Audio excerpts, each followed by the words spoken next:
কেন আমরা গাধাকে দিয়েছি রাজার পাট, গাধাকে দিয়েছি রাজার পাট চালাতে। গাধা তো বোঝেই না যে কোনটা ইনসাফ কোনটা বেইনসাফ, কোনটা ন্যায় কোনটা অন্যায়।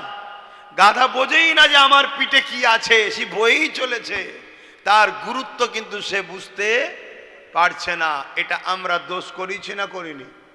আমরা করেছি। আজকে আসুন, আপনাদের যখন পেয়েছি ইসলামে নারীদের কি অধিকার আছে এ বিষয়ে সংক্ষেপে একটু আলোচনা করব, তারপরে অন্যদিকে যদি সময় থাকে যাব। এবং আলোচনা করার আগে এই খোলা মঞ্চ থেকে এতগুলো সোশ্যাল মিডিয়ার মাধ্যমে এবং এতগুলো চোখের সামনে, এতগুলো কানের সামনে, আশা রাখছি আইবিও রয়েছেন, তেনাদের সামনে ওপেন চ্যালেঞ্জ দিচ্ছি, দুনিয়ায় যদি কোনো মায়ের বেটা থাকো ইসলামের মোকাবেলায় আসো। যে ইসলাম নারীকে যে সম্মান দিয়েছে তার মোকাবেলায় এসে বলো যে ইসলামের থেকে কেউ বেশি নারীকে মর্যাদা দিয়েছে। ওপেন চ্যালেঞ্জ দিচ্ছে, আসো। আমি এতগুলো মাজমার সামনে বলছি, এতগুলো সোশ্যাল মিডিয়ায় লাখো কোটি লোকের কাছে মেসেজ যাবে, হুজ্জতি নয়, আনারি নয়, পাওয়ারের জোর দেখিয়ে নয়, বাস্তবতার সাথে, শিক্ষার সাথে, কিতাবের সাথে, জ্ঞানের সাথে, মানবতার সাথে চ্যালেঞ্জে আসো। ইসলাম পৃথিবীতে নারীকে যে সম্মান দিয়েছে এর মোকাবেলায় একজন কেউ দাঁড়িয়ে বলো যে আমার দোকানে এমন আছে নিয়ম যে ইসলামের থেকে নারীকে বেশি মর্যাদা দিয়েছি আমরা, একটা কেউ আসো। যখন বাপ ঢিল ছুঁড়েছো পাটকেল তো খেতেই লাগে নাকি? কিন্তু দুঃখ আরেক জায়গায়, এত বড় অপদার্থ এই মানবরূপী পশুটার বিরুদ্ধে তথাকথিত মুসলিম নামধারী মুনাফেক নেতাদের ভূমিকাটা কি বলে? যারা মুসলিম নামধারী তথাকথিত নেতা, লিডার, মন্ত্রী আছে এদের ভূমিকা কি? কিছু ভূমিকা আছে, কিচ্ছু ভূমিকা নেই। এরা কি করবে? কোন একটা সরল প্রাণ সাধারণ গ্রাম্য মহিলা যখন বলবে যে অমুকের স্বামী নেই, তার নামে কেস করিয়ে নিরীহ মুসলমানটাকে জেল খাটাতে পারে। কিন্তু একটা এত বড় ইসলামের বিরুদ্ধে মিথ্যাচার করলো, এর বিরুদ্ধে কেস করে একে জেল খাটাবার সাহস এদের মধ্যে নাই। এই কথা বুঝছেন না, বোঝেন না?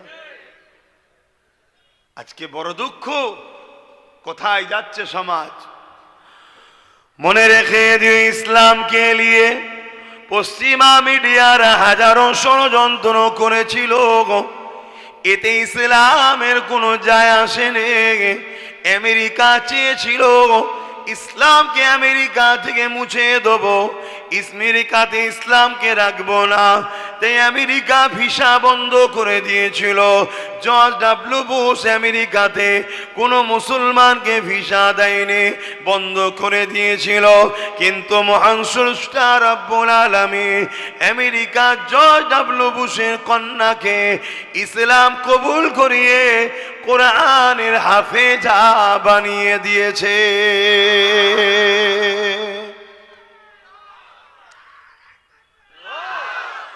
এ নওজওয়ানেরা, যুগে যুগে ইসলামের বিরুদ্ধে অনেক ষড়যন্ত্র হয়েছে, যুগে যুগে ইসলামকে মিটাবার অনেক চেষ্টা হয়েছে।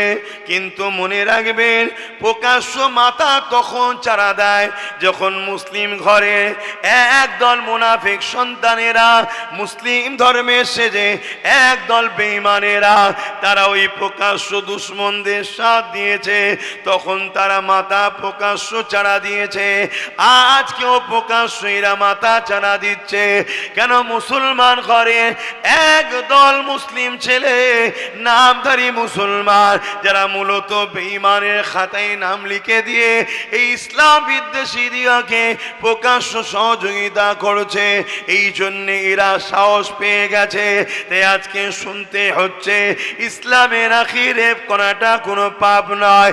এ যুবকেরা, ইসলামে কেউ যদি রেপ করে তার জন্য শাস্তি হলো অর্ধেক গলা পর্যন্ত পুঁতে দিয়ে তাকে পাথর মেরে মেরে মেরে মেরে তাকে হত্যা করে দিতে হবে। কিন্তু আমরা কি দেখছি, আমার দেশেতে প্রতিদিন পেপার খুললে একটা না একটা বেটি রেপ হয়ে যাচ্ছে। সে হতে পারে মুসলমানের বেটি, হতে পারে সে হিন্দুর বেটি, হতে পারে সে আদিবাসীর বেটি। মায়ের জাত আজকে নিরাপদে নাই, যে ধর্মেরই হোক না কেন, মায়ের জাত হলো নারী। এই নারীরা আজকে নিরাপদে নাই, কেননা আজকে যারা দেশ চালাচ্ছে এরা নারীদেরকে সুরক্ষিত দিতে পারছে না। কি করে পারবে? এদের দলের নেতা মন্ত্রী অনেকে রেপিস রয়েছে, চরিত্রহীন রয়েছে, জালিম রয়েছে, এবং এরা যাদের দ্বারা যেতে, এরা যাদের দ্বারা ক্ষমতায় আসে, এরা যাদের দ্বারা ভোট চুরি করে, তাদের মধ্যেও বেশিরভাগ চরিত্রহীন জালিম রয়েছে। এই জন্য এরা রেপিসদের বিচার করতে পারেনি। কিন্তু ইসলাম বলছে রেপিসদের একটাই শাস্তি, তাকে মৃত্যুদণ্ড দিয়ে দাও, তাকে দুনিয়ায় বাঁচার অধিকার নাই। কেন? যে মায়ের জাতে সম্মান করতে পারে না, ওই মানবরূপী পশুর বাঁচার কোনো অধিকার নাই। আপনারা কি একমত তো নাকি? একমত না হলে তার ইসলামের হবেন বা কি করে? তাহলে আজকে 10টা 20টা যদি রেপিসকে ঝেড়ে দেওয়া যায়, তাহলে বাকি সব মায়েরা নিশ্চিন্তায় থাকবে না? থাকবে না? হ্যাঁ। কিন্তু যখন যখন দেশের বা রাজ্যের মাথায় যারা বসে থাকে তারাই যখন রেপের রেট দেয়, তখন কি রেপ আর বন্ধ হয়? কথা বলে। তাহলে সেই রাজ্যে এরকম মিথ্যা কথা বলবে ইসলামের বিরুদ্ধে, আর তাকে ধরবে এ আশা করাটাও যায় না। কিন্তু আমাদের দায়িত্ব আছে না নাই প্রতিবাদ করা? কি গো বলেন, প্রতিবাদ করার দায়িত্ব আছে না না? আল্লাহর কাছে জবাব দিতে হবে। এ না জওয়ান তরুণেরা, এমন নবী পাখি প্রেমিকেরা, আল্লাহ নবী জানিয়ে দিলেন মক্কা জমিনে থেকে শুরু করলে তামাম পৃথিবীর জমিনে জাহিলিয়াতের যুগে নারীদের ঘরে জন্তু জন্তু পুঁতে দেওয়া হতো। আজ থেকে 1500 বছর আগে নারীদের কোনো সম্মান মর্যাদা ছিল না, নারীদেরকে ভোগের পাত্রী বানানো হতো। স্পেনের শাসক যে ছিল, এমন করে রোমের যে শাসক ছিল, পারস্যর যে শাসক ছিল, তারা নারীদেরকে ভোগের পাত্রী বানাতো। নারীদের কোনো সম্মান মর্যাদা ছিল না। আল্লাহ নবী জানিয়ে দিলে নারীদেরকে তোমরা জন্তু জন্তু কেন পুঁতে দিচ্ছ? তারা বলতে লেগেছিল নারীরা হলো অশুভ, তাদের কোনো বাঁচার অধিকার নাই। আমার রাসূলুল্লাহ জানিয়ে দিলে এ দুনিয়ার মানুষেরা, এটা হলো তোমাদের কুধারণা, এটা তোমাদের কুসংস্কার। যে 16টা পুত্র সন্তান দেয় মায়ের পেটে, ওই 16টাই কন্যা সন্তান দেয় মায়ের পেটে। নারী আর পুরুষ এই দুটোরই দুনিয়া জমিনে দরকার আছে। এই দুজনের মিলনের বিনিময়ে দুনিয়া জমিনে মানুষ্য জাতির বিকাশ ঘটবে। এটা মহান স্রষ্টার সৃষ্টি। তাই নারী অশুভ নয়, আমি রাসূলুল্লাহ জানিয়ে দিই, ইসলাম জানিয়ে দিচ্ছে, আমার রাসূল জানিয়ে দিল যে ঘরেতে প্রথম কন্যা সন্তান হবে, এর মানে ওই বাবাকে, ওই আব্বাকে আল্লাহ পাক জান্নাতে সংবাদ দেয়। আরো জোরে বলুন সুবহান।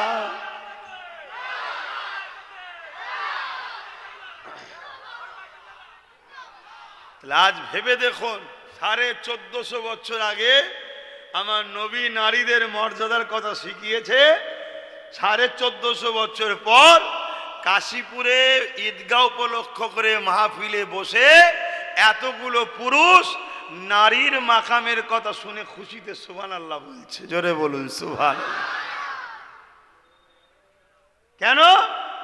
নারী হলো মায়ের জাত। নারীকে মায়ের জাত, আমার ঘরে যে মাটা আছে ওটা একটা নারী, আপনার ঘরে যে মাগুলো আছে ওগুলো নারী।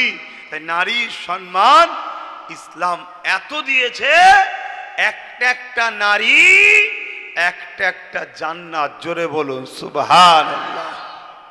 এ কথা শুনে আমরা আনন্দিত নাকি? আমরা খুশি তো নাকি? আমরা পুরুষ হয়ে নারীদের মাকামের কথা শুনে খুশি হচ্ছি। এ ব্রেন, এ দিল, এভাবে আমার রসুল আমাদেরকে তৈরি করেছে। 1450 বছর আগের মেসেজ আপনার কাশীপুরে এমনি এমনি চলে আসেনি। অনেক বাধা, অনেক লড়াই, অনেক যুগে যুগে মানবরূপী পশুরা ইসলামকে রুখতে চেয়েছে। লক্ষ লক্ষ মা সন্তান হারা হয়েছে, লক্ষ লক্ষ বাপ তার সন্তানকে হারিয়েছে, লক্ষ লক্ষ সন্তান এতিম হয়েছে, লক্ষ লক্ষ মায়েরা বিধবা হয়েছে। তারপরে তোমার কাশীপুরে মসজিদের আজান শুনছো, তারপরে তোমরা মাথায় টুপি মুখে দাড়ি পেয়েছো, তারপরে তোমরা জানতে পেয়েছো তোমার ঘরে যে মহিলাটা আছে তোমার মা, তার পায়ের তলাতে তোমার জান্নাত আছে। ওনাকে যদি খুশি করতে পারো তবে জান্নাত, আর না হয় তুমি মসজিদে গিয়ে কপাল ঘষরে ঘষরেও জাহান্নামে যেতে হবে তোমার বাড়ির মা যদি তোমার উপরে নারাজ থাকে। এর নাম ইসলাম। তবে হ্যাঁ, এখানে একটা কথা বলে দিই, মা যদি আল্লাহ ও রসুলের বিরুদ্ধে কোনো কথা বলে, যা বাবা চুরি কর, মানা যাবে না। যা বাবা ওকে মার, অত্যাচার কর, লুটে লিয়ায়, শোনা যাবে না। শুনছেন তো নাকি? ইসলাম বিরোধী কথা হলে হবে না। ইসলামের বিরুদ্ধে যদি আম্মা বাদ ফায়া আইয়ুহাল হাদিরুন রাহিমাকুমুল্লাহ। قال الله تعالى في كلام المجيد والفرقان الحميد إن الله وملائكته يصلون على النبي يا أيها الذين آمنوا صلوا عليه وسلموا تسليما اللهم صل على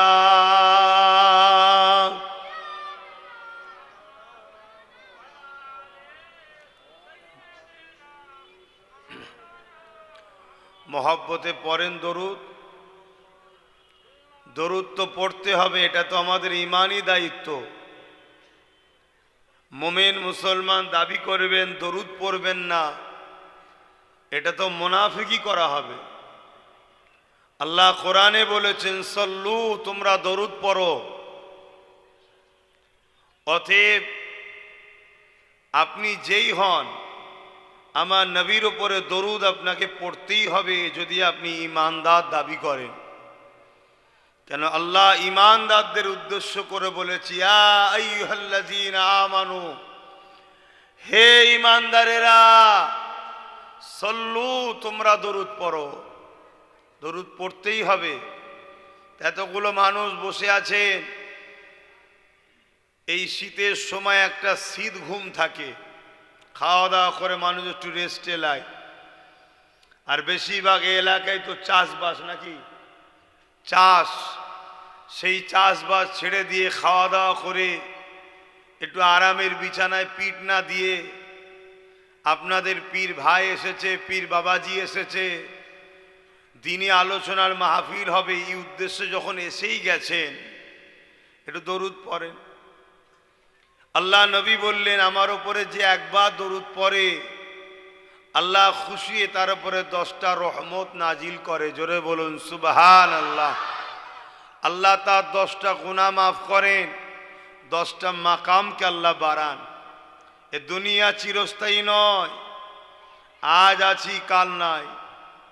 আপনিও আজ আছেন, কালকে নাই। কখন কে চলে যাবে কোনো গ্যারান্টি নাই।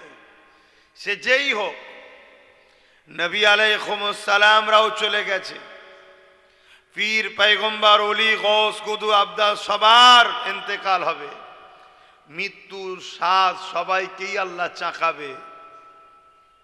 অতএব চলে সবাইকে যেতে হবে, যাবার আগে প্রস্তুত হন। দরুদ আমাদের আখিরাতে কাজে লাগবে এবং দুনিয়াতেও আল্লাহ অভাব দূর করে। তা মহাব্বতে জবান খুলে দরুদ পড়েন, আল্লাহুম্মা সাল্লি আলা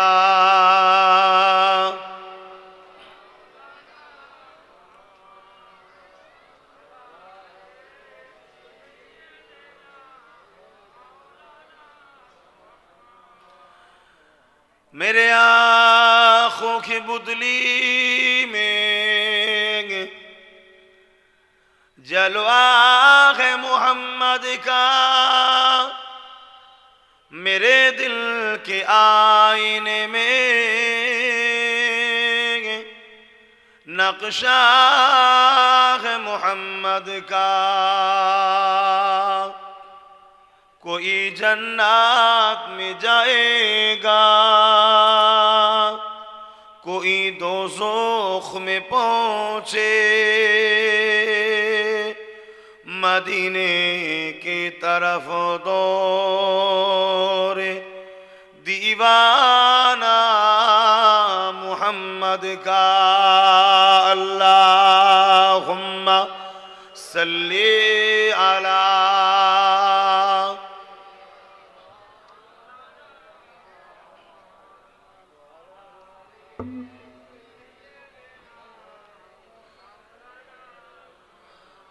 पैगंबरों का रोज़ा दिखा दे खुदाया, दरे मोदद से मिला दे खुदाया, शरबे मुहब्बत पिला दे खुदाया, पैगंबरों का रोज़ा दिखा दे खुदाया। अल्लाहुम्मा सल्ली अला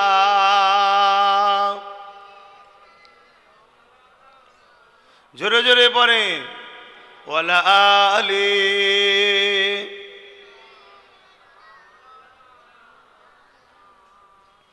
कलमे ला इलाहा इल्लल्लाह,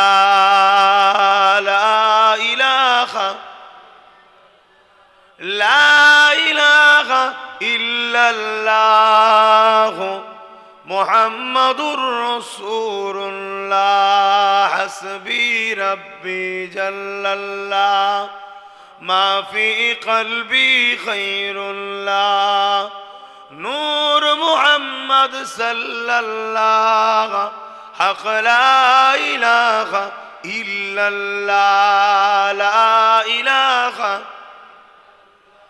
ला इलाहा इल्लल्लाह मुहम्मदुर रसूलुल्लाह। अल्लाहुम्मा सल्ली अला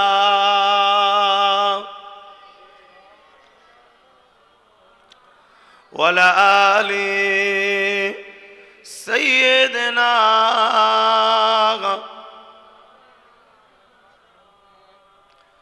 وقال الله تعالى في كلام المجيد والفرقان الحميد،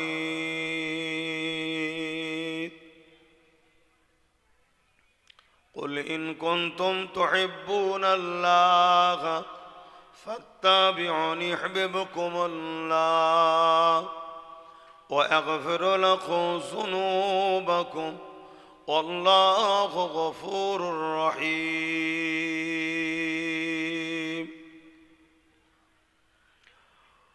উপস্থিত আমার আব্বা জানেরা, আমার নওজোয়ান তরুণেরা, যুবকেরা, ছোট ছোট বাচ্চারা, উলামা হযরত, হাফিজে কোরআন, নামাজি, মুত্তাকি, পরহেজগার ইমাম সাহেবগণেরা, আল্লাহ দরবারে শুকরিয়া।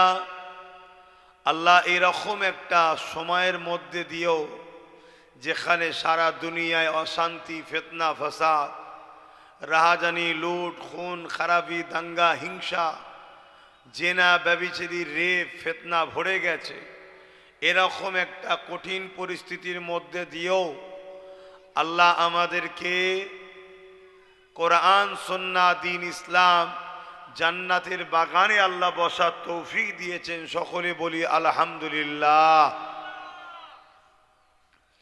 পাশাপাশি আরো শুকরিয়া আদায় করি, আল্লাহ আমাদেরকে এমন একটা নবীর উম্মাত করেছেন যিনাকে না বানালে কোনো কিছুই আল্লাহ বানাতেন না। আরো শুকরিয়া আদায় করি, সর্বকালে সর্বশ্রেষ্ঠ আসমানি গ্রন্থ কোরআন শরীফকে আল্লাহ আমাদের জন্য গাইড বুক হিসাবে পাঠিয়েছেন। তাই সকলে একত্রিত হয়ে উচ্চ আওয়াজে জবান খুলে বলি আলহামদুলিল্লাহ। ভাইয়েরা আমার, ওয়াজ নসিহত অনেক হয়, আমরা সবাই কম বেশি ওয়াজ নসিহতের মাহফিলে বসি। আজ এই মাহফিলটার মূল উদ্দেশ্য একটা ঈদগার লক্ষ্যে করা, যাতে করে আমাদের সকলের চেষ্টায় একটু দুয়ার মধ্য দিয়ে আল্লাহ যদি একটা ঈদগাহকে কবুল করে, এই আশা নিয়ে আজকের এই মাহফিল। আল্লাহ ভাইদের এই নেক আশা, নেক ইচ্ছাকে আল্লাহ কবুল করে, বোন আল্লাহুম্মা আমিন। তবে আলোচনা করতে মাঝে মাঝে একটু খারাপ লাগছে, ওই বীজখানটা এখনো ফাঁকা রয়ে গেল কেন? আপনারা কি টুটে আসতে পারছেন না যারা বসে আছেন? টুটে আসা যাচ্ছে না আপনারা যারা বসে আছেন? হ্যাঁ, এই তো কত সুন্দর, উঠে আসেন সবাই। আন্না যেখানে বসে পড়েছেন সেখানেই শেকড় ছেড়ে দিয়েছেন, উঠে আসেন। বাহ, দাঁড়িয়ে কেউ থাকবেন না, উঠে চলে এসে ওই জায়গা ফাঁকা হলে তখন আপনারা বসে যাবেন। ডিঙিয়ে ডাঙিয়ে আসতে তো অসুবিধে হবে। আসেন, তাড়াতাড়ি আসেন। তো ভাইয়েরা আমার, আমাদের ধর্মের নাম হলো ইসলাম। কি নাম? সালাম থেকেছে ইসলাম, যার মানে হলো শান্তি। ইসলাম ধর্মের অনুসারী আমরা। এই পৃথিবীতে হাজারো ধর্ম আছে, যার ধর্ম, যার বিশ্বাস, যার ভালোবাসা, যার আস্থা তার কাছে।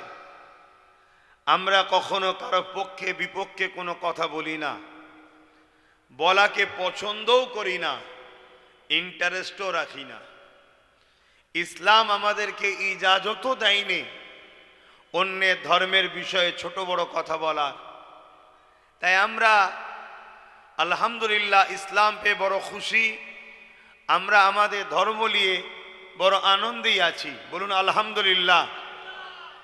কিন্তু এই ইসলামকে বারবার আঘাত দেয় দুই শ্রেণীর মানুষ। এক হলো যারা ক্ষমতার লোভে মানুষের প্রভু হতে চাইছে, তারা ইসলামকে আঘাত দেয়। কেন? ইসলাম দাসত্ব প্রথার বিরুদ্ধে। ইসলাম মানুষকে কেউ কৃতদাস দাসী বানিয়ে রাখবে, ইসলামের বিরুদ্ধে। ইসলাম ইনসাফের নাম, ইসলাম ক্ষুধার্ত মানুষকে খানা খাওয়াবার নাম, ইসলাম বস্ত্রহীনকে বস্ত্র দিবার নাম, ইসলাম পিপাসিত মানুষের পিপাসা মিঠাবার নাম, ইসলাম অসহায়কে আশ্রয় দিবার নাম, ইসলাম সমাজকে দুর্নীতি মুক্ত করার নাম, ইসলাম চোর মুক্ত, নেশা মুক্ত, দুর্নীতি মুক্ত, খুন মুক্ত, রেপ মুক্ত একটা মানবতার সমাজ, ইনসাফের সমাজ, সাম্যের সমাজ গড়ার নাম হলো ইসলাম। জোরে বলুন সুবহানাল্লাহ। তাই এই ইসলামের আলোকে অন্ধকারবাদীরা, সন্ত্রাসবাদীরা, আতঙ্কবাদীরা, জাহেলেরা, সমাজ বিরোধীরা, মানবতার বিরুদ্ধে যারা, ইনসাফের বিরুদ্ধে যারা, ন্যায়ের বিরুদ্ধে যারা, গরিবের হকের বিরুদ্ধে যারা, এতিমের হকের বিরুদ্ধে যারা, মানবতার বিরুদ্ধে যারা, নারীদের অধিকারের বিরুদ্ধে যারা, তারা ইসলামকে কখনোই অ্যাকসেপ্ট করেনি। আর আগামী তো ইসলাম থাকুক, তারা এ আশা চায় না। তাই ইসলামকে তারা যুগে যুগে আঘাত দিয়েছে। ইতিহাস বলছে এমন কোন যুগ যায়নি যে যুগে পৃথিবীতে ইসলামকে টার্গেট করা হয়নি। তবে আলহামদুলিল্লাহ, এত টার্গেট করার পরও ইসলাম আজও পৃথিবীর যুগে হু হু করে মানুষের হৃদয়ে জায়গা করছে। জোরে বলুন সুবহানাল্লাহ। আমরা যদি ইতিহাস দেখি, ফেরাউন নমরুদ থেকে শুরু করে, আবু জেহেল, উতবা, সাইবা, এজিদ থেকে শুরু করে, এদিকে চিঙ্গিস খান, হালাকু খান থেকে শুরু করে, যুগে যুগে আমার ভারতবর্ষে হতভাগা আকবর থেকে শুরু করে, যুগে যুগে ইসলামকে মিটাবার ষড়যন্ত্র যুগে যুগে হয়েছে। কখনো আমেরিকায় ইসলামের নামে মিথ্যাচার করার জন্য নোংরা ফিল্ম তৈরি করেছে, মিথ্যাচার মিডিয়ার মাধ্যমে ছড়িয়েছে। কখনো ফ্রান্সে হুজুর পাক সাল্লাল্লাহু আলাইহি ওয়াসাল্লামের কার্টুন তৈরি করে কোরআনকে অপমান করারও চেষ্টা হয়েছে। এভাবে পুরো বিশ্ব জুড়ে এই প্রোপাগান্ডা চলে। আজ বড় দুঃখের সাথে বলতে হয়, স্বাধীনতার পর থেকে আমার দেশ কিন্তু এরকম ছিল না। আমার দেশ ছিল একটা ঐক্যের, একটা সম্প্রীতির, একটা ভ্রাতৃত্বের, একটা মিল বন্ধনের দেশ ছিল। কিন্তু স্বাধীনতার পর থেকে দেখা যায় এদেশে একটা হুকুমত 2014 থেকে বসার পর আজ আমার দেশেতেও শুরু হয়েছে ইসলাম বিদ্বেষী একটা প্রোপাগান্ডা তৈরি করা। কখনো হিজাবের বিরুদ্ধে, কখনো 5 মিনিটের আজানের বিরুদ্ধে, কখনো বছরে একবার কি দুবার 10-15 মিনিটের জন্য রাস্তায় জায়গা অভাবের জন্য নামাজ পড়বে তার বিরুদ্ধে, কখনো 3 তালাকের বিরুদ্ধে, কখনো শরিয়াতের বিভিন্ন মসলা বিরোধী হয়েই আসছে। কখনো আবার উত্তরপ্রদেশের কানপুরে আই লাভ মোহাম্মদ সাল্লাল্লাহু আলাইহি ওয়াসাল্লাম লিখার জন্য বিরুদ্ধে, কখনো আবার আমার রাজ্যে কোনো মানবরূপী পশু বলে ইসলামে নাকি রেপ করাটা কোনো পাপের বিষয় নয়। এই বারবার ইসলামের উপরে আঘাত, বারবার ইসলামকে নিয়ে মিথ্যাচার, বারবার ইসলাম ও মুসলমানদের ঘরে টার্গেট, এটা যুগে যুগে চলে আসছে। আর এর জন্যে আমাদেরও একটা দোষ আছে, আমাদেরও একটা দোষ আছে। শুনে রাখেন, আকাশে যখন চাঁদ ওঠে, বাদুর চামচিকে দেখবেন ডানা মেলে চাঁদের আলোকে জমিনে না আসে তার জন্য রুকার চেষ্টা করে। এটা পারবে? জোরে বলুন, পারবে? তা হাজারো চামচিকে যতই ডানা মেলুক, চাঁদের আলো যেমন রুখা যায় না, ওই চাঁদ যিনি সৃষ্টি করেছেন সেই স্রষ্টার মনোনীত ধর্ম ইন্নাদ দীনা ইনদাল্লাহিল ইসলাম, এই ইসলামকে কখনো মানবরূপী চামচিকে দিয়ে রুখা যাবে না, যাবে না, যাবে না। জোরে বলুন সুবহানাল্লাহ। ভাইরা আমার, কিন্তু আজ বড় আঘাত লাগে যখন কেউ এত বড় অন্যায় করে। কি একটা পৃথিবী বিখ্যাত এমন কোন দেশ নেই, এমন কোন রাজত্ব নেই, এমন কোন শহর নেই যেখানে ইসলাম নেই। এরকম একটা ধর্মর প্রকাশ্য পশ্চিম বাংলার ব্যারাকপুরের ভাটপাড়াতে কেউ যখন দাঁড়িয়ে বলে ইসলামে নাকি রেপ করাটা কোনো পাপের বিষয় নয়, দুঃখ লাগে এরকম মানবরূপী পশু পাগলাগারতে না থেকে, জেলখানায় না থেকে এখনো রাজ্য সরকারের প্রশাসনের পাহারায় ঘুরে বেড়াচ্ছে। এটা বড় দুঃখের বিষয় না হাসির বিষয়? বড় দুঃখ লাগে।